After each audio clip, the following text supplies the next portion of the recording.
Hallelujah hallelujah hallelujah. तारीफ हो उस खुदावन की, सच्चे और जिंदे परमेश्वर की, जो सारी सृष्टि का करता, सारी पृथ्वी को और रचने वाले खुदा का धन्यवाद, जिसने आज तक, अभी तक उसने अपने सांस दिए, जिसके कारण आज हम उस खुदा के भवन में बैठे हुए। दाऊद इसलिए कहता है कि मैं खुश होया जब मैनू आखन लगे कितने चलिए आवो यहोवा दे घर चलिए। ਜਦੋਂ ਅਸੀਂ ਯਹੋਵਾ ਦੇ ਘਰ ਵਿੱਚ ਆਨੇ ਆ ਤੇ ਖੁਸ਼ੀ ਤੇ ਆਨੰਦ ਦੇ ਨਾਲ ਆਣਾ, ਕਿਸੇ ਮਜਬੂਰੀ ਦੇ ਨਾਲ ਨਹੀਂ। ਮਜਬੂਰੀ ਨਾਲ ਆਵਾਂਗੇ ਨਾ ਤਾਂ ਖੁਦਾ ਵੀ ਬਰਕਤ ਵੀ ਉਸੇ ਤਰੀਕੇ ਦੀ ਦਿੰਦਾ ਹੈ। ਜਦੋਂ ਅਸੀਂ ਖੁਸ਼ੀ ਦੇ ਨਾਲ ਆਵਾਂਗੇ ਤਾਂ ਖੁਦਾ ਬਰਕਤ ਵੀ ਖੁੱਲੇ ਦਿਲ ਦੇ ਨਾਲ ਦਿੰਦਾ ਹੈ। ਖੁੱਲੇ ਦਿਲ ਦੇ ਨਾਲ ਫਿਰ ਕਹਿੰਦਾ ਕਿ ਤੁਸੀਂ ਖੁਸ਼ ਹੋ ਕੇ, ਤੁਸੀਂ ਬੜੇ ਆਨੰਦ ਹੋ ਕੇ ਸਵੇਰੇ ਉੱਠ ਕੇ ਕਹਿੰਦੇ ਹੋ ਕੱਲ ਸ਼ਬਦ ਦਾ ਦਿਨ ਹੈ। ਇਸ ਲਈ ਖੁਦਾ ਕਹਿੰਦਾ ਸ਼ਬਦ ਦੇ ਦਿਨ ਨੂੰ ਮੁਬਾਰਕ ਔਰ ਬਲੈਸ ਜਾਣ ਕਰ ਮੇਰੇ ਘਰ ਦੇ ਵਿੱਚ ਆ। ਜਿਸ ਆਇਤ ਕਹਿੰਦਾ 58 ਚ, ਜੇ ਤੂੰ ਆਪਣੀ ਮਰਜ਼ੀ मेरे शब्द दे दिन, मेरे पवित्र दिन में तुझे कर अपनी मर्जी पूरी ना करें, अपने राहों पे ना चले और खुशी के आनंद के साथ मेरे घर में आएगा तो मैं सियोन से, कहां से, उस याकूब से, उस खुदाने से तेरी सारी जरूरतों का पूरा करूं। तो मैं 5 साल से, जब 5 साल का था तब मेरे घर में, हमारे हिंदुस्तान के अंदर उस टाइम हमारे जब डैड थे तो अंग्रेजों का राज था 47 से पहले।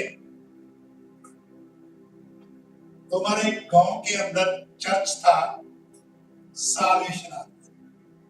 तो साल्वेशन के पादरी जो थे वो हमेशा आके हमारे घर में ही रुकते थे। हमारे पास जगह होती थी, हमारे घर में ही पेड़ के अंदर एक नीम का पेड़ था बहुत बड़ा, उसी में संडे वाले दिन इबादत होती थी। उस दिन इबादत करते थे। तो मैं 5 साल का था तो बड़ा छोटा था, तभी सब लोग जैसे पादरी साहब तो बुआ जी कहते थे, तो मैं भी जब छोटा बोलने लगा, फर्स्ट जब मैंने बोला, हमारे घर में रहते थे पादरी साहब, तो बड़ी खुशी से कहने लगी, मेरा नाम उन्होंने निकनेम था जो भी कुछ उसने लिया उस टाइम, कह रही ये भी मुझे बुआ जी कह रहे हैं। तो जब मैं 10 साल के लगभग का हो गया तभी भी पादरी साहब जब आते थे तो मैं उनके पास, पादरी साहब कहते थे भाई तुम्हें एक काम करना है, मेरे झोले पकड़ने और गांव में कोई दाल लेके आएगा, कचौल लेके आएगा, कनक लेके आएगा, कुछ मक्की लेके आएगा। तो पादरी साहब ने भी ना 5-7 झोले रखे होते, किसमें आटा ज्वार का, किसमें कणक का, जो कुछ भी। तो जो जो किसने लेके आना तो मैं धीरे से थैला खोलना और पादरी साहब के थैले में डाल देना। तो मैं आपको इसलिए ये बात बता रहा हूं कि तब से लेके मैं बचपन से उस खुदा के घर में शब्द के दिन के लिए हमेशा मैं जुड़ा रहा हूं। आज तक खुदा ने जो कहता है कि मैं तुझे कभी नहीं छोड़ूंगा और तुझे नहीं भूलूंगा, सिर्फ आपने विश्वास करना है। वास्तव में खुदा ना भूलने वाला तो ना छोड़ने वाला खुदा है। जिशाया इसलिए कहता है कि दूध पीते बच्चे को तो मां भूल सकती है, और मैं तेरा वो खुदा हूं, ना तुझे कभी भूलूंगा तो ना तुझे त्यागूंगा, ना बोल छोड़ूंगा तो ना त्याग। और इवन इधर तक प्रॉमिस उसका कि मैंने तेरी तस्वीर कहां खोद रखी है, हाथों पे खोद कर रखी तस्वीर खुदा ने मेरी और आपकी, हमेशा देखता रहता है। हमें भी खुश होना चाहिए कि हमारी तस्वीर उस यीशु के सामने, उस खुदा के सामने है। कभी नहीं भूलने वाला, कभी नहीं छोड़ने वाला खुदा। हम आज सीखेंगे कि मैं बचपन से ही चर्च के बारे में सीखता आया हूं। आज भी हम सीखेंगे चर्च के बारे कि चर्च कलीसिया को क्या सिखाता है। जो कलीसिया है उसको चर्च के साथ कैसा वफादार होना चाहिए। ग्रीक वर्ड में लिखा हुआ है एक्लीसिया, ग्रीक वर्ड में लिखा हुआ है एक्लीसिया। तो हमने आज सीखना है कि खुदा के वचन से सीखना है कि चर्च जेकर हम उस चर्च के क्या है मेंबर हैं, एक हम चर्च के साथ जुड़े हुए हैं। सबसे पहले ये बात कहता है कि what the Bible has to say about the church. अरे खुदा का कलाम चर्च के बारे जो इसके अंदर लिखा हुआ है, इसके बाहर कह रहे हैं कि कोई भी बात नहीं करनी चाहिए। जो इस वचन के अंदर लिखा हुआ है हमेशा उसी के अकॉर्डिंग, उसी के थ्रू जो परमेश्वर के वचन पवित्र आत्मा से ये लिखे गए हैं। करा इसमें से ना तो कोई क्या करे बढ़ाए, ना निकाले थे, ना कोई जोड़े देकर इससे कोई बढ़ाएगा तो घटाएगा उसको मैं माफ नहीं करूंगा। तो ऐसे गुनाह हैं जो खुदा कहता है कि माफी नहीं है मेरे पास। एक तो जो पवित्र आत्मा के अगेंस्ट कुछ कहता है, एक इस परमेश्वर के वचन जो लिखा है इसको कम करे, घटाए या बढ़ाए, इसको भी क्या होगा। तो दूसरी बात ये जानना सीखनी है कि गॉड के प्रॉमिस है for the your every need. जो भी हमारी सबकी जरूरत है खुदा के प्रॉमिस है कि मैं तेरी सारी जरूरतों को, जैसे फिलिपियां 4:19 पढ़ेंगे, फिलिपियां 4:23 पढ़ेंगे तो बड़ा फेमस की हमने फोन पे लगा हुआ है। क्या लगा हुआ है उसमें लिखा हुआ है? हाँ जी जरा जोर से बोलो। आपके फोन में तो लगी हुई है यार। खुदा कहता है मैं तेरी सारी जरूरतों को क्या करूंगा, मुझे पूरा करने के लिए तैयार है। तो हम नहीं चाहते हैं कि खुदा हमारी सारी जरूरतें पूरी करे। हमें भी यही बात, यही विश्वास होना चाहिए कि खुदा हमारी सारी जरूरतों को क्या करे, पूरा करे। ठीक है जी। तो फर्स्ट हम देखेंगे आज रोमन चैप्टर 12। बड़े आराम से पढ़ेंगे, एक एक लफ्ज के चर्च के लिए, कलीसिया के लिए परमेश्वर का वचन रोमियो की पत्री में क्या कह रहा है। रोमन चैप्टर 12 वर्स 3 आगे धीरे धीरे पढ़ते हैं। हाँ जी। क्योंकि मैं उस अनुग्रह के कारण जो मुझको मिला है तुम में से हर एक से कहता हूँ कि जैसा समझना चाहिए उससे बढ़कर कोई भी अपने आप को ना समझे। जो अनुग्रह परमेश्वर कहता है, जो अनुग्रह मैंने तुझे दिया है किसी को भी इससे बढ़कर सिर्फ तो सिर्फ परमेश्वर कहता है तेरा अनुग्रह मेरे लिए काफी है, तेरे लहू से मिली मुझे माफी, तेरा अनुग्रह ही मेरे लिए काफी। जब खुदा के अनुग्रह के अंदर हम रहेंगे, उसके अनुग्रह के तख्त के पास आएंगे तो हमारी सारी जरूरतों को पूरा करने वाला परमेश्वर कहता है कि मैं तेरे साथ। हाँ जी। पर जैसा परमेश्वर ने हर एक को परिमाण के अनुसार बांट दिया अभी ये है कि परमेश्वर ने हर एक को जो आशीष दी है, जो बरकत दी है, किसके मुताबिक दी है? जैसे वो, जैसे मेरे साथ रहिए, जैसे हम काम करेंगे। जो बीजोगे वही तो काटोगे। ये वरदान, ये आशीष, ये बरकत जो कुछ हम बीजेंगे उसके मुताबिक ही हमें मिलेगी। हाँ जी आगे। वैसा ही सुबुद्धि के साथ अपने को समझे, क्योंकि जैसे हमारी एक देह में बहुत से अंग हैं। हमारी देह के अंदर कितने अंग हैं, कितनी बोन्स हैं? मेडिकल तौर पे 206 हड्डियां हैं, 206। हाथ का अलग काम है, इसमें फ्लेक्सिबिलिटी है, उंगलों में अलग अलग है। तो ये अलग अलग हमारे अंग हैं। तो ये आंख देखकर कहें कि हम बकरा बकरा कुछ ना कुछ कर लें, ऐसे नहीं। वो कहता है सब मिलकर हम चलेंगे। हाथ को पैर को हाथ की जरूरत है, हाथ को पैर की जरूरत है। हम सबको एक दूसरे अंग की तभी जब जुड़ की एक बॉडी बन जाती है। इसी तरीके से कहते हैं कि कलीसिया का हेड कौन है, चर्च का हेड कौन है? पास्टर जी, कोई बिशप कौन है चर्च का हेड? हाँ जी, पवित्र आत्मा। जोर से बोलिए। पवित्र आत्मा। नो, परमेश्वर। यीशु है। पवित्र आत्मा हेड नहीं है, यीशु हेड है चर्च का, यीशु हेड है कलीसिया का। कौन हेड है? यीशु है। हाँ जी। और सब अंगों का एक ही सा काम नहीं, वैसा ही हम जो बहुत है मसीह में एक देह होकर। जब कलीसिया एक मन एक चित्त होकर कहा प्रार्थना कर रही थी, और पतरस कहाँ था? जेल के अंदर था पतरस। जब कलीसिया एक मन चित्त होकर प्रार्थना कर रही थी तो दरवाजे खुल गए और पतरस बाहर आ गए। आज मेरे और आपको भी जरूरत है कि हम सब अंग मिलकर कलीसिया की एक एक जन मिलकर जब एक चित्त होके एक मन होके प्रार्थना करेंगे तो परमेश्वर में हर चीज फिर संभव है। कोई भी चीज असंभव नहीं है। हाँ जी। मसीह में एक देह होकर आपस में एक दूसरे के अंग है।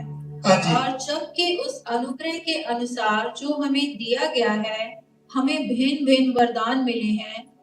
तो जिसको भविष्यवाणी का दान अब ये है कि जिसको परमेश्वर ने वरदान दिया है, जिसको भविष्यवाणी का वरदान दिया है वो वैसी भविष्यवाणी करे,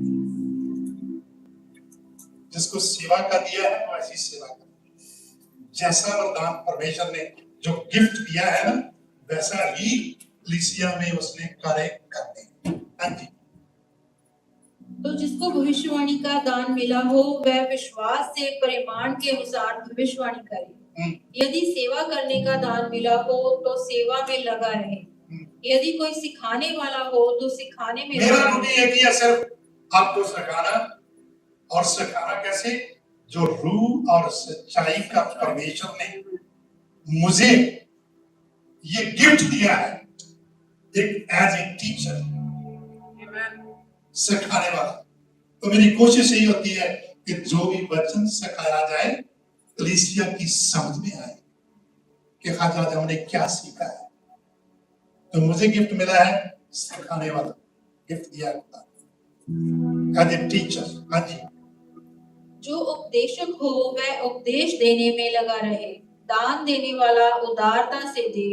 जो अगुवाई करे वह उत्साह से करे। जो दया करे वह हर्ष से करे। प्रेम निष्कपट हो, बुराई से घृणा करो, भलाई में दो चीज का प्रेज करना। जैसे अय्यूब प्रेज करता था, बुराई से दूर रहता, इसलिए खुदा ने उसको इतनी बरकत दी। हमारे अंदर भी ये हमारे से दूर रहनी चाहिए, बुराई के नजदीक नहीं जाना, दूर रहना। हाँ जी। भाईचारे के प्रेम से एक दूसरे पर दया रखो, परस्पर आदर करने में एक दूसरे से बढ़ चलो। प्रयत्न करने में आलसी ना हो, आत्मिक उन्माद में भरे रहो, प्रभु की सेवा करते रहो, आशा में आनंदित रहो, कलेश में स्थिर। सबसे ज्यादा के हमने परमेश्वर की सेवा में लगे रहना है, प्रार्थना में कंटिन्यू लगे रहना है। जैसे योशुआ ने कहा, मैं और मेरा घराना क्या करेंगे? यहोवा की ही सेवा करेंगे। जब यहोवा की सेवा करेंगे तो जितनी बड़ी मैं आपके सामने लड़ाइयां हो, जितनी मर्जी प्रॉब्लम हो, जितने मर्जी ऑब्स्टिकल हो, जैसे यूरोप की दीवार थी उसके सामने से गिर गई। किसने गिराई? यहोवा ने गिराई। कितनी थी वो? 20 फीट चौड़ी, 50 फीट ऊंची वो दीवार, और डबल दीवार थी वो, और साथ में नाला भी हम देख के आए थे, मुझे मौका मिला था, तो यूरो की दीवार बिल्कुल प्लेन, इतनी छोटी छोटी, जिसे इंसान वैसे ही क्रॉस कर लेता है। तो वो यूरो की दीवार तभी गिरी जब योशुआ ने एक चीज को कहा कि मैं और मेरा घराना किसकी सेवा करेंगे? यहोवा की सेवा करेंगे। और मैंने और आपने भी आज यही प्रण करना है कि हम जब तक भी पृथ्वी के ऊपर जिंदा रहें, उस यहोवा की प्रार्थना, उसकी सेवा में लगे रहें, जैसे भी खुदा की आत्मा जो आपको वरदान मिला है उसके मुताबिक। हम सेकंड देखेंगे, कुलसियां चैप्टर 1 वर्स 9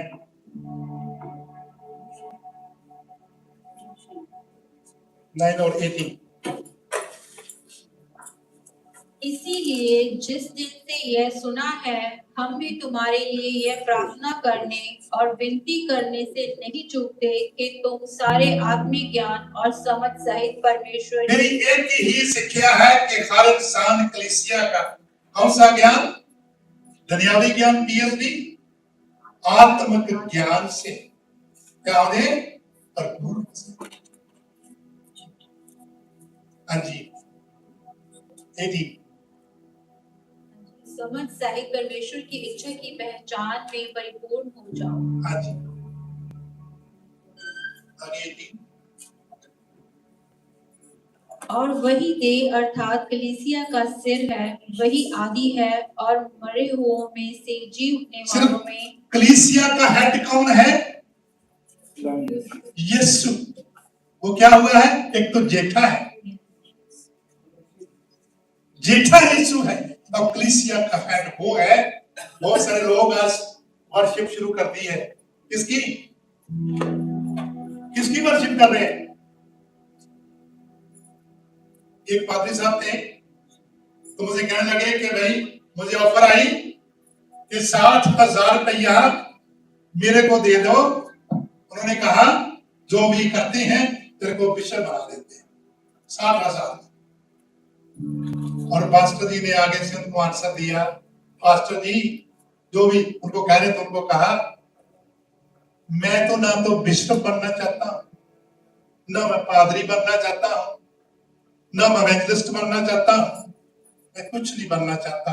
मैं सबसे पहले ये आपने जो आप कह रहे ऑफर कर रहे हो मुझे, मैं इंसान बनना चाहता हूं।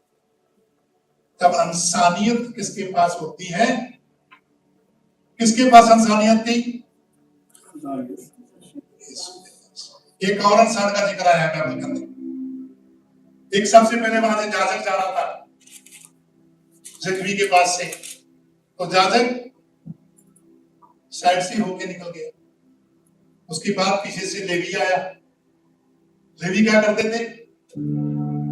मंदिर की सेवा की ड्यूटी उनको दी हुई थी लेवियों को, और जाजक को पाप था। दोनों साइड से होके निकल गए। उसके पीछे से एक सामरिया आदमी वहां से निकला, और उसने क्या किया? इंसानियत के तौर पे, ना वो जाजक था ना वो लेवी था, उसको उठाया, अपनी जो उसके पास सवारी थी, गधा जो भी कुछ था, उसके ऊपर लोड करके सबसे पहले उसकी बलम पट्टी करी, अच्छा सा उसको करके फिर उसको लोड के सराय के अंदर लेके चला गया। वो एक इंसानियत थी। वो पास्टर के अंदर इंसानियत नहीं थी, वो लेवी के अंदर इंसानियत नहीं है। सबसे पहले हमारे अंदर एक इंसानियत होनी चाहिए कि जेकर खुदा कहता है, यीशु इसलिए तो कह रहा था मैथ्यू में कि मैं भूखा था तो मुझे तूने खिलाया नहीं, मैं प्यासा था तो मुझे तूने पिलाया नहीं, मैं नंगा था तो मुझे तूने कपड़े नहीं दिए। तब मेरे जैसे पास्टर आके कहेंगे कब की बात कर रहे हो यीशु? फिर वो कहेगा, कहना काम तो मैंने बड़े बड़े किए, बेशुमारियां की, मरीज बीमार ठीक करे, बहुत कुछ मैंने तो किया है तेरे नाम पे। फिर यीशु कह देगा, पास्टरों को कहेगा स्पेशली, मैं तुझे जानता नहीं, जानता नहीं हूं, तू कहां से आया है? ऐसा ना कहीं। मुझे एक मेरे रिलेटिव है, तो एक पास चर्च में जाते हैं, तो 3-4 दिन पहले की बात है, तो पहला मुझे पास्टर जी कहने लगे, सबसे पहले स्वर्ग के अंदर मैं बैठा हुआ तुम्हें मिलूंगा। मैं बोला शायद पास्टर जी भले के में गलत कह रहे। जब इतना बड़ा वर्ल्ड का इवेंजलिस्ट बिलीग्राम, जब से पूछा गया कि क्या आप स्वर्ग में जाओगे, उसने क्या आंसर दिया है? कह रहा है जेकर उसका अनुग्रह होगा तो।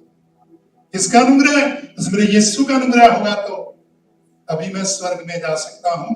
कोई पास्टर, कोई इवेंजलिस्ट, कोई बिशप कैसे कह सकता है कि मैं स्वर्ग में तुमसे पहले बैठा हुआ दिखाई दूंगा?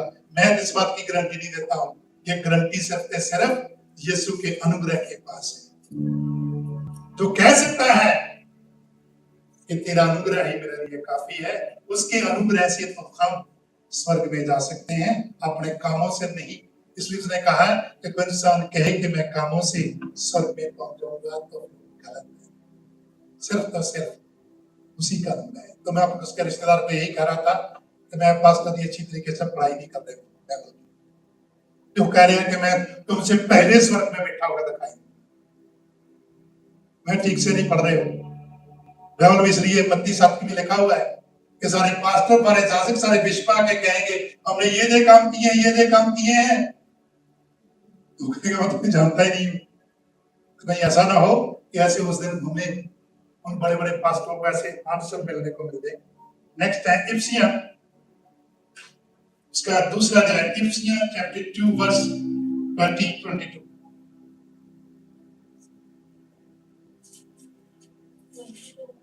20 से 22 तक। और प्रेरितों और भविष्यवक्ताओं की नींव पर जिसके कोने का पत्थर मसीह यीशु यीशु आप ही है, मसीह जो है वो कोने का पत्थर है। जेकर चर्च आज बिल्ट हुए तो यीशु मसीह जो कोने का पत्थर है, नींव उसने रख के गया है। उसके बाद पत्थर को उसने कहा था कि तुम तेरे ऊपर मैं अपना मंदिर बना। हाँ जी, यीशु आप ही है बनाए गए हो, जिसमें सारी रचना एक साथ मिलकर प्रभु में एक पवित्र मंदिर बनती जाती है, जिसमें तुम भी आत्मा के द्वारा परमेश्वर का निवास स्थान होने के लिए एक साथ बनाए जाते हो।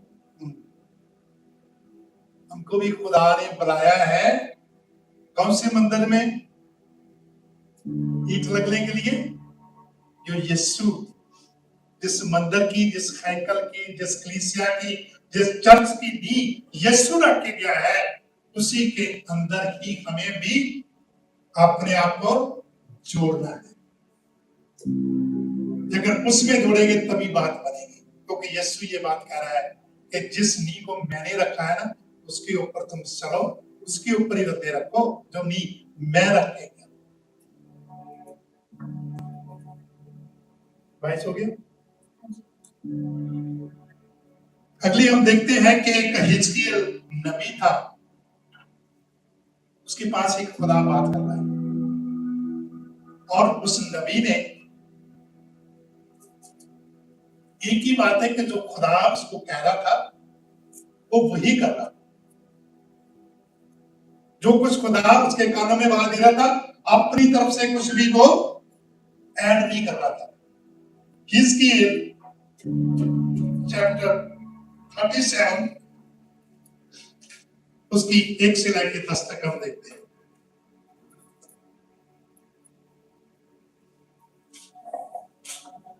यहोवा की शक्ति मुझ पर हुई और हिजकिय्याह नबी चैप्टर 37 वर्स 1 and 1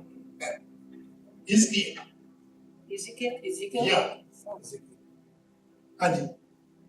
यहोवा की शक्ति मुझ पर हुई और वह मुझ में अपना आत्मा किसका आया? यहोवा का आत्मा हिजकिय्याह के पास पहुंचा और वो हिजकिय्याह से बात कर रहा है। अपना आत्मा समवाकर बाहर ले गया और मुझे तराई के बीच खड़ा कर दिया। वह तराई हड्डियों से भरी हुई थी। उस तराई के अंदर क्या थी? कितनी हड्डियां थी?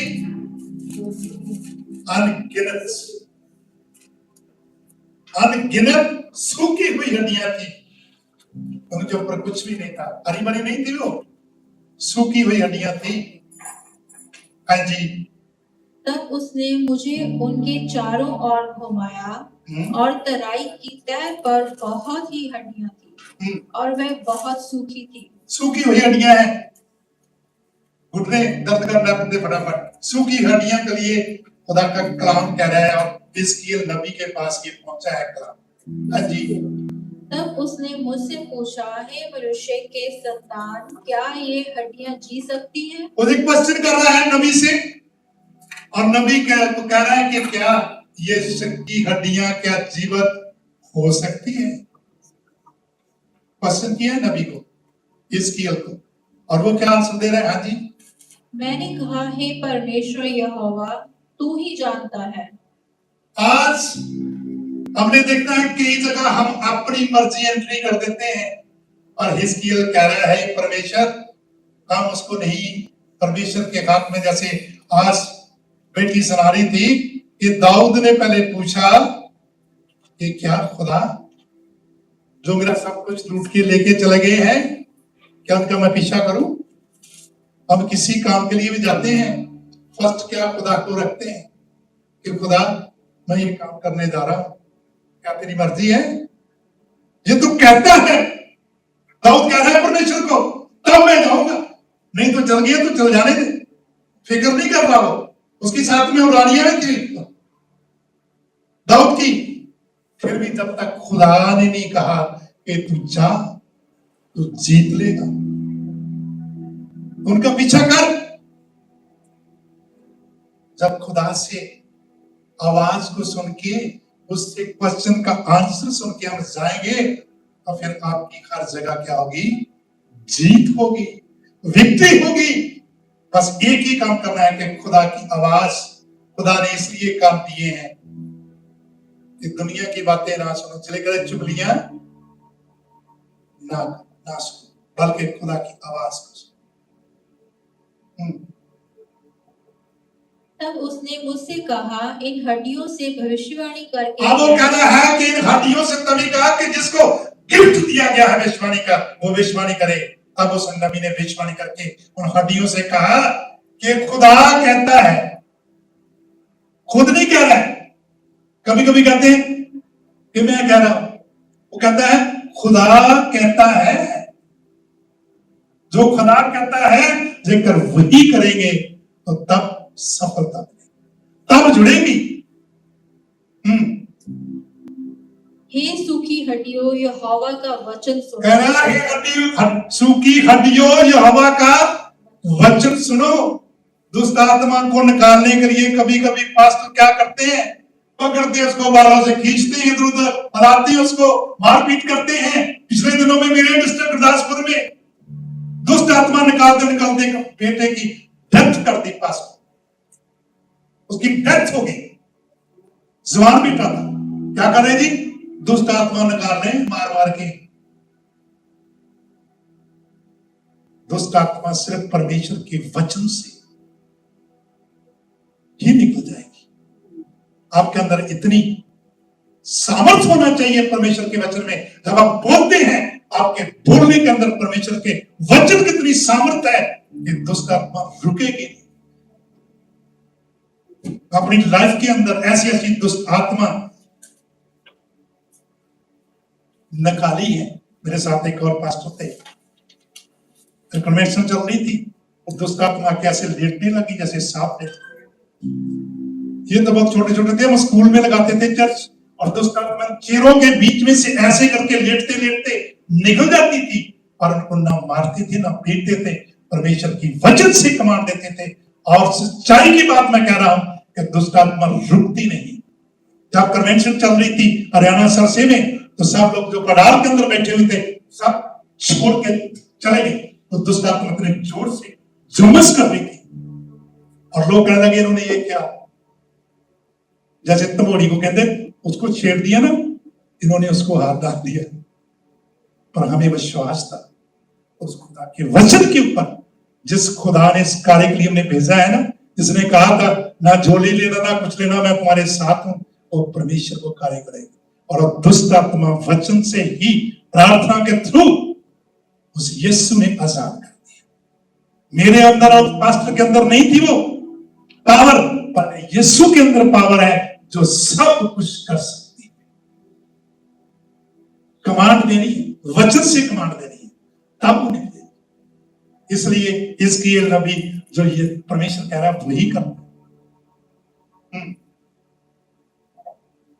परमेश्वर यहोवा तुम हड्डियों से यूं कहता है, देखो मैं आप तुम में सांस समाऊंगा। किसने सांस दिए हैं? जब आदम को बनाया था तो किसने सांस दिए थे आदम को? उसी हवा ने सांस दिए हैं मिट्टी को। आज भी उसकी हड्डियों को परमेश्वर ही क्या दे रहे हैं? सांस दे रहे हैं, सांस दे रहे हैं। जिस परमेश्वर ने मिट्टी से इंसान को रचा था वही परमेश्वर आज भी हिजकिय्याह को कह रहा है कि इनको कह दे तुम्हारे अंदर सांस आ जाए। और क्या हो गया? कितनी देर लगी? घंटे, 2 घंटे, विद नो टाइम के अंदर सांस आ गई। हाँ जी।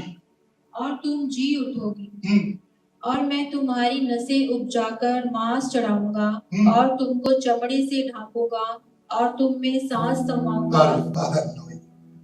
क्या क्या चीजें आ गई सूखी हड्डियों के ऊपर? हमारे जख्म नहीं जल्दी हील होते। क्या रीजन है? यही रीजन है कि हम पूरी तरीके से अपने आप को सरेंडर नहीं करते हैं।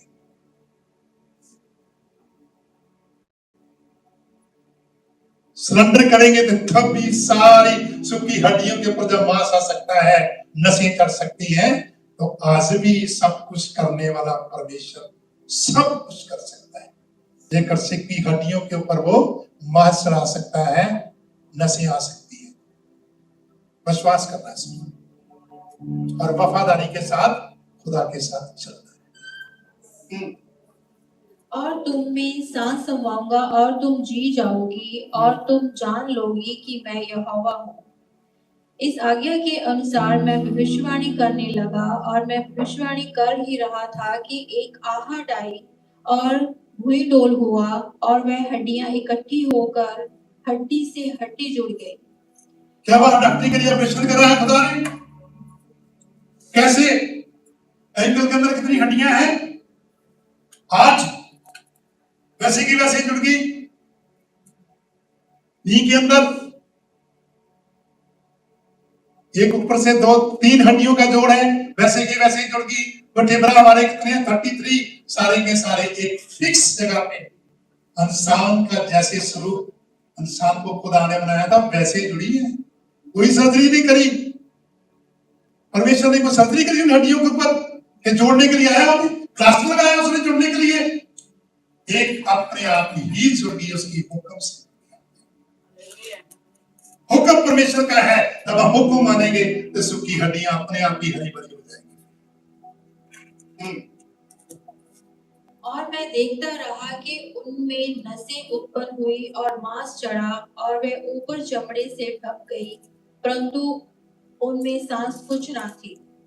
तब उसने मुझसे कहा, हे मनुष्य के संतान, सांस से भविष्यवाणी कर और सांस से भविष्यवाणी करके कह, हे सांस, परमेश्वर यहोवा यूं कहता है। खुदा कहता है हिजकिय्याह अपनी तरफ से कुछ नहीं कह रहा है। कभी कभी हम अपनी तरफ से कुछ चीज ऐड करेंगे तो फिर काम नहीं होने वाला है। खुदा जो कह रहा है ना उसके हुक्म के मुताबिक ही करना है, तब भी काम सही होगा। हिजकिय्याह एक भी लफ्ज अपनी तरफ से नहीं बोल रहा है, जो खुदा कह रहा है वही सूखी हड्डियों को कह रहा है। कि चारों दिशाओं से अब वो कह रहा है कि हवों के अंदर भी क्या है? कहना चारों दिशाओं से, उत्तर पूर्व दक्षिण, सबसे इन हवाओं को कह दे। क्या कह दे हवा को? आज इनके पास हवा के अंदर भी सांस है, पावर है हवा के अंदर। अगर इन घात किए हो में समा जा कि ये जी उठे। उसकी इस आज्ञा के अनुसार मैंने भविष्यवाणी की, तब भविष्यवाणी परमेश्वर की आज्ञा के मुताबिक कर रहा है। अपने रोगियों को चंगा करना है, तो खुदा के हुक्म के मुताबिक ही करना है। तो खुदा कहता है ना कि उसने अथॉरिटी आपको दी है, जो गिफ्ट आपको दिए हैं उस गिफ्ट के मुताबिक कार्य करेंगे तभी बात बनेगी। जिसकी जो खुदा कमांड कर रहा है ना, उसको हुक्म दे रहा है, वो ही कर रहा है, तभी सब कुछ सही हो रहा है, सही जगह जुड़ रहा है। वो हड्डी इधर उधर नहीं जुड़ रही है, सही जगह पे जुड़ रही है, जहां उसको जुड़ना चाहिए। रिस्ट वाली हड्डी रिस्ट में जुड़ रही है, छोटी छोटी हड्डियां हैं रिस्ट में, हमारे हाथ के अंदर भी 7 छोटी छोटी हड्डियां हैं जो अपनी जगह पे जुड़ रही है आराम से। हाँ जी। तब सांस उनमें आ गई और वे जीकर अपने अपने पांवों के बल खड़े हो गए और एक बहुत बड़ी सेना हो गई। आज जेकर मैं और आप चाहते हैं कि इस चर्च के अंदर बहुत सारी क्या होनी चाहिए, कलीसिया जुड़नी चाहिए। तो क्या करना है फिर? कौन सी विश्वानी करनी है, कौन सी प्रार्थना करनी है? हमने मिलजुल के जैसे हिजकिय्याह ने प्रार्थना करी, खुदा की आवाज को सुना और जो कुछ खुदा ने उसको कहा वही उसने किया अपनी मर्जी से नहीं। तभी एक बड़ी भीड़ होगी, उस भीड़ के अंदर खुदा खुद मौजूद था। वो वैली तभी बनी कि जब विश्वाणी करी गई खुदा के वचन के मुताबिक। जेकर आज मैं और आप एक कलीसिया के तौर पे खुदा से आवाज को सुन के प्रार्थना करेंगे, क्योंकि प्रार्थना में क्या हो सकता है, सब कुछ हो सकता है। सारे के सारे जंजीर जब सलाह पौलुस जेल में थे तो क्या कर रहे थे वो? जब तक रूह और सच्चाई से प्रार्थना नहीं होगी, वर्शिप नहीं होगी, तब तक बंधन नहीं टूटेंगे। तब तक जो आशय हम चाहते हैं हमारे लिए, हमारी फैमिली के लिए, तब तक नहीं आएगी जब तक हमारे अंदर रूह और सच्चाई वाली घुटनों के बल बैठ के प्रार्थना नहीं हम करेंगे। कि मैं बचपन से लेके आज तक, जब तक मैं बच्चा था तो बच्चों की तरह मैंने पास्टरों से परमेश्वर का वचन सीखा है। अब जब खुदा ने मुझे ड्यूटी दी है, और खुदा की यही ड्यूटी है चरवाहे के लिए, अच्छे पास्टर के लिए। अगर अच्छा चरवाहा वही है तो अपनी भेड़ों की ध्यान रखता है, ख्याल रखता है। और सबसे बड़ी अच्छी ड्यूटी जो परमेश्वर ने मुझे दी है कि मैं अपनी कलीसिया को, जितने भी मुझे चरवाही करने के लिए परमेश्वर ने भेड़े दी है, उनको क्या करके बेदाग बेजुर्री। जब यीशु आए तो क्या लिखा है, कौन सी कलीसिया को मैं लेने के लिए आ रहा हूं? बेदाग बेजुर्री वाली कलीसिया को लेने आ रहा हूं। तो मेरी एक ही ड्यूटी बनती है, बीइंग ए पास्टर, खुदा का दास होने के नाते, कि अपनी कलीसिया को बेदाग बेजुर्री वाली बनाकर जिस दिन यीशु ने बादलों पे आना है, यीशु रिजेक्ट ना करे। यीशु ये ना कहे कि इसके अंदर दाग है, इसके अंदर झुर्री है, इसको लेके नहीं जाऊंगा, जमीन पे ना छोड़ के जाए। बल्कि यीशु अपने साथ इस कलीसिया के एक एक मेंबर को लेके जाए। इट इज माई ड्यूटी, मेरी ड्यूटी है उस कलीसिया को जो खुदा ने मुझे दी है, उसको बेदाग बेजुर्री वाली बना के उस यीशु के सामने नतमस्तक करना। तो जब सैक्रिफाइस के लिए भेड़ लेके आते थे तो क्या जाजक कैसी भीड़ को दिखता था? चेक करते थे ना जाजक सैक्रिफाइस करने से पहले हैकल के अंदर जो लगड़ी भेड़ होती थी उसको लेके जाते थे, अंधी को काड़ी को नहीं लेके जाते थे ना। तो फिर यीशु से हम कैसे आशा रखते हैं कि जैसे वैसे होके ले जाएगा? सेम सैक्रिफाइस खुदा चाहता है कि हम जब तक भी पृथ्वी के ऊपर रहें, यही कोशिश करनी है कि परफेक्ट तो यीशु है, सिद्ध यीशु है। मैथ्यू 5 की 48 में लिखा है कि मैं सिद्ध हूं, तुम भी क्या बनो? सिद्ध बनो। मैं परफेक्ट हूं, तुम भी परफेक्ट बनो। और पत्रस में कहता है मैं पवित्र हूं, तुम भी पवित्र बनो। बनने के लिए कह रहा है। इसलिए मैंने और आपने भी कोशिश करनी है कि जब तक भी पृथ्वी के ऊपर रहे, जीवन रहे, उस खुदा की वर्शिप करते रहे। और लास्ट में एक और है, मतलब हम बहुत अच्छा लगता है, बहुत खुश होता है जब हम एक मन एक चित्त होके एक दूसरे के साथ मोहब्बत करें, एक दूसरे के साथ कहना माने और वफादारी के साथ हम चलते रहे। साम 133 वर्ष पर भजन संहिता 133 उसकी 1 है।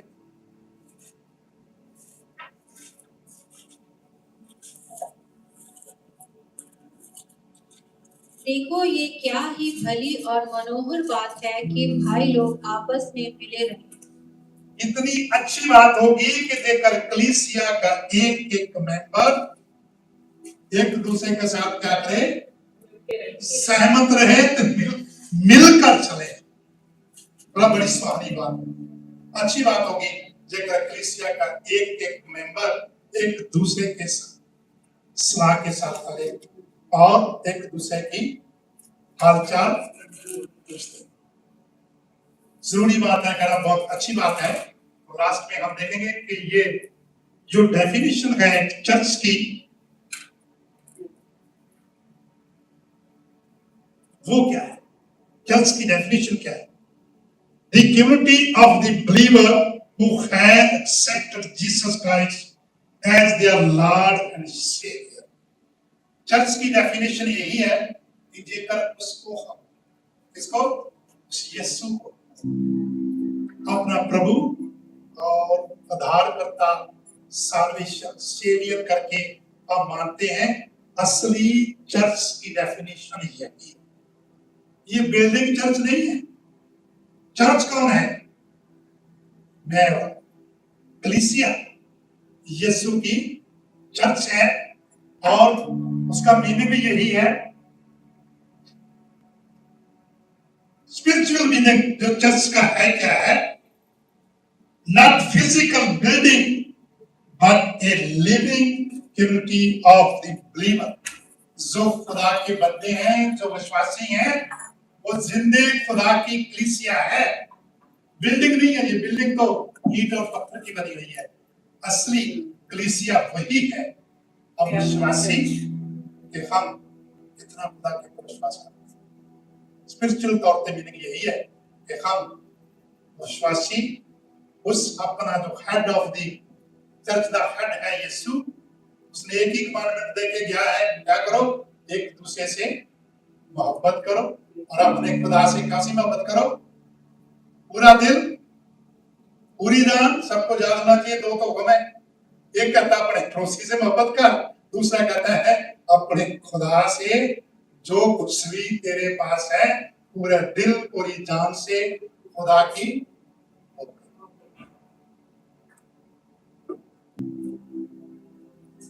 अभी आज हॉली कम्युनियन भी है।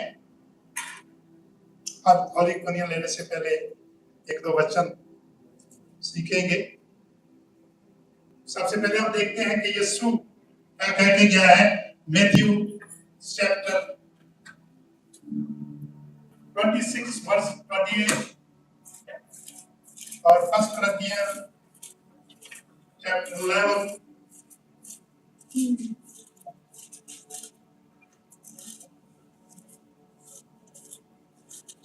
1 Corinthians Matthew chapter 26 verse 28।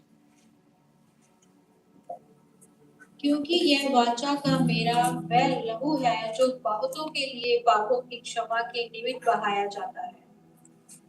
यीशु ये एक हमारे लिए कहने के लिए जो हुक्म देके गया है कि जब तक मैं फिर से ना आऊं, जो मेरा वाचा का नया लहू है। जब अपने चेलों के साथ वो लास्ट उसने भोजन किया था तो यही कहा था कि ये मेरा नया वाचा का लहू है। जब तुम उससे कभी पीते और इसमें से खाते हो तो मेरे मृत्यु को याद रखना। दूसरा है 1 Corinthians chapter 11 verse 26 to 29. क्योंकि जब कभी तुम ये रोटी खाते और इस कटोरे में से पीते हो तो प्रभु की मृत्यु को जब तक वह ना आए तक यीशु ने एक बात कह के गया कि जब तक दोबारा से, ये भी एक हुक्म दे के गया है, उसकी कमांडमेंट है कि जब तक मैं दोबारा से ना आ जाऊं तब तक मेरी याद में ये किया करें। हाँ जी, इसलिए जो कोई अनुचित रीति से सबसे प्रभु जरूरी चीज है कि हमने अपने आप को जांचना है, इस रोटी को खाने से पहले, इस लहू प्याले में से पीने से पहले, कि हमने उस तरीके से नहीं इसको खाना, क्योंकि हमने इससे जो ताकत मिलती है, पावर मिलती है, वो खुदा के कामों के लिए खर्च करनी है। हाँ जी, या उसके कटोरे में से पिए, वह प्रभु की देह और लहू का अपराधी ठहरेगा। इसलिए मनुष्य अपने आप को जांच ले। बस एक ही बात है कि हमने अपने आप को जांचना है, इस रोटी खाने से पहले, इस प्याले पीने से पहले। और जरूरी है कि हम अपने आप को जांचें, ताकि जब हम इस रोटी में से खाएं, इस प्याले में से पिए, तो जो भी ताकत मिले, उसके ब्लड के अंदर बहुत ताकत है। इसने कहा कि जो इसको खाएगा कभी प्यास, जो खाएगा वो भूखा नहीं होगा, जो पिएगा वो कभी प्यासा नहीं होगा। तो हम ऐसे जब इस रोटी में से खाते हैं, इस प्याले में से पीते हैं, तो जैसे स्पिरिचुअल हमारी भूख और प्यास, यीशु कह के गया है कि मैं तुझे तृप्त करूं। तारीफ खुदावंदों की, खुदा सच्चे तो जिंदगी परमेश्वर, एक बार फिर तेरा शुक्र करता हूं, तेरा धन्यवाद करता हूं खुदावंद, सुंदर समय के लिए, सुंदर दिन के लिए खुदावंद, जब इस रोटी में से खाते और प्याले में से पीते हैं खुदावंद, जो भी ताकत मिले तेरे नेक और सलामी काम में। मैं तेरा दास होने के लिए सबके लिए प्रार्थना है मेरी यीशु, जिक्र जाने न जाने में किसने खुदावंद वो गलती की है, तो खुदावंद तू माफ करने वाला खुदा है। तेरा शुक्र, तेरा धन्यवाद यीशु मसीह, मेरी प्रार्थना को सुन लिया और कबूल किया। आमीन आमीन आमीन। बारी बारी सभी आएंगे।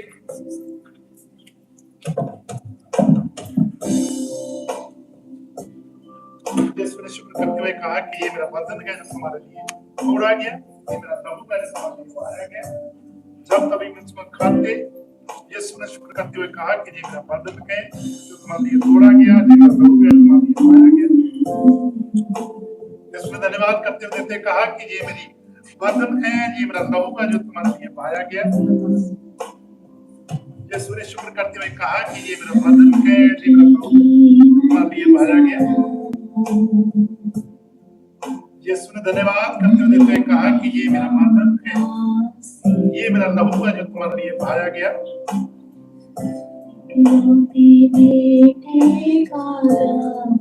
यीशु ने शुक्र करते हुए कहा कि ये मेरा बदन है, ये मेरा लहू है जो तुम्हारे लिए बहाया गया।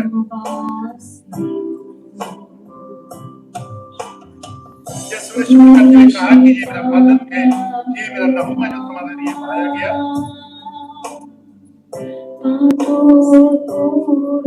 यीशु ने धन्यवाद करते हुए कहा कि ये मेरा बदन, ये मेरा लहू है तुम्हारे लिए बहाया गया। यीशु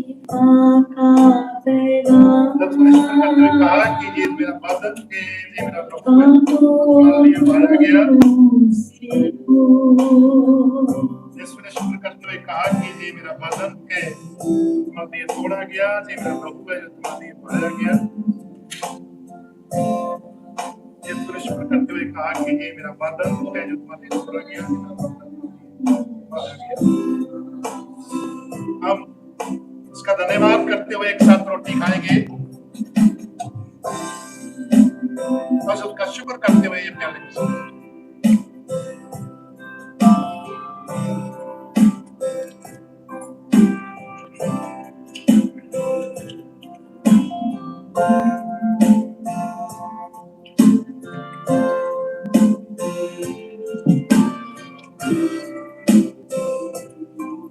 तारीफ हालेलुया।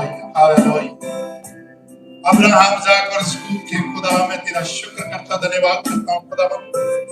जितने लोगों ने भी खुदावंद ऑनलाइन आज तेरा वचन सुना है खुदावंद, ये खुदावंद आज के वचन के मुताबिक तेरा रूह और सच्चाई के साथ तेरे साथ चलने पाए खुदावंद। हमेशा तेरे अनुग्रह से, अनुग्रह के तख्त के पास खुदावंद तेरे से आशीष, तेरे से बरकत पा सके। मैं तेरा शुक्र करता, धन्यवाद करता हूँ खुदावंद। बीते दिनों में तूने सब कुछ संभाल कर रखा है, आने वाले दिनों में सबको तेरे अनुग्रह तेरे फजल वाले हाथों में सौंप देता हूं खुदावन। एक स्पेशल प्रेयर रिक्वेस्ट आई हुई है खुदावन, हमारे सबसे जो बड़े ब्रदर है खुदावन, आज वो चंडीगढ़ में एक हॉस्पिटल में एडमिट है खुदावन, उनके ऊपर ग्लूकोज खुदावन लगा हुआ है, जो भी चीज खा रहे हो हजम नहीं हो रही खुदावन। आज हम सब मिलकर खुदावन के लिए प्रार्थना करते हैं, आने वाले दिनों में खुदावन उसके हर सिस्टम को तेरे हाथ में सौंपते हैं खुदावन। तेरे वचन में लिखा है कि जो कुछ भी तुम विश्वास करके मुझसे मांगोगे मैं तुझे दूंगा। आज हम पूरे विश्वास के साथ उसके लिए उसकी सगाई मांगते हैं खुदावन, ताकि बहुत जल्दी खुदावन उसका ग्लूकोज उतर नहीं पाए और जो भी सिस्टम खुदावन खराब हो रहा है सिस्टम भी ठीक होने पाए। और बहुत सारी जितनी प्रेयर रिक्वेस्ट खुदावन फेलोशिप चर्च के आई हुई है खुदावन, सारी की सारी प्रेयर रिक्वेस्ट को जैसे फिल्म जी में लिखा हुआ है खुदावन, हमारी सारी अरदास प्रार्थना मेरे सामने प्रस्तुत की जाए, सारी की सारी आराधना सारे स्तुतियां खुदावन यीशु तेरे सामने रखते हैं। और हमारे प्रिय भाई एक हॉस्पिटल में है, उनके लिए हमारी प्रार्थना है खुदावन, उनको भी बहुत जल्दी खुदावन उनके जख्म ठीक होने और बहुत जल्दी खुदावन वो भी हॉस्पिटल से डिस्चार्ज होकर खुदावन अपने घर अपने परिवार के बीच में खुदावन आने तेरा शुक्र करते धन्यवाद करते हैं खुदावन। तूने खुदावन बीते समय में सबको आशीष दी, बरकत दी, संभाला, सबके परिवारों के लिए फिर से मैं खुदावन दिल से आशीष दे, बरकत मांगता हूँ खुदावन। इनकी सब जरूरतें खुदावन तू अपने रूप के उस शाही खजाने से पूरी करना, कभी भी खुदावन इनके घरों में की चीज की कमी और घटी ना है खुदावन। तेरे वचन में लिखा है कि तुम्हारे पास बकायद से हो ताकि तुम अपनी उस बढ़ोतरी से खुदा के घर में भी खुदावन दे सको। तेरा शुक्र करता हूं, धन्यवाद करता हूं, मेरी प्रार्थना को सुना, कबूल किया, आमीन। आए मेरे बाप जो आसमान पे हैं, तेरा नाम पाक माना जाए, तेरी बादशाहत आवे, तेरी मर्जी आसमान पे बड़ी होती है जमीन पे भी हो। हमारे रोज की रोटी आज हमें दे, जैसे हम माफ करते हैं, हमारे कसूर को माफ कर, हमें स्मैश न ला, सिर्फ बुराई से बचा, क्योंकि बादशाह कुदरत शान हमेशा हमेशा आमीन। पिता का प्यार यीशु का नाम पवित्र आत्मा की सवारता हम तो लाए हमेशा तक रवानी फेलोशिप के चर्च के छोटे बच्चे से लेके बड़े तक तमाम पास्टर तमाम विश्वासी जितने लोग यीशु के नाम पे विश्वास रखते हैं जब तक तो बादलों पे ना आए सबके साथ होता है। आमीन आमीन आमीन। God bless all of you.